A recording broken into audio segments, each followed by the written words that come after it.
वो हरभजन सिंह कहाँ है? वही जिसका लगेज उठा के आप आए थे, सलूट कर रहे थे जलंधर स्टेशन पे उतर के।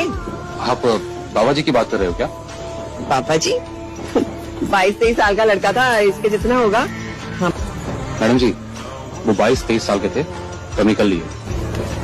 आप इनकी बात कर रही थी? हाँ यही तो है हरभजन, अच्छी खासी बातें कर रहा था मेरे साथ ये, और आप कह रहे हो निकलिए। आप लोगों की गलती नहीं है। इंडिया के लोगों को ना एक्टरों और क्रिकेटरों के अलावा किसी और की स्टोरियां नहीं पता होगी। बाबा हरभजन सिंह भारतीय सेना के एक सच्चे सिपाही थे और उनकी मृत्यु सिक्किम के नथुला पास में 4 अक्टूबर 1968 में हुई। वो 3 दिनों तक लापता रहे। वो अपने एक दोस्त के सपने में आए और उनको अपने शव का ठिकाना बताया। सर्च पार्टी को हरभजन सिंह की बॉडी ठीक उसी जगह मिली। हरभजन सिंह इंडियन आर्मी के वो सिपाही हैं जो मौत के बाद भी अपनी ड्यूटी निभाते रहे।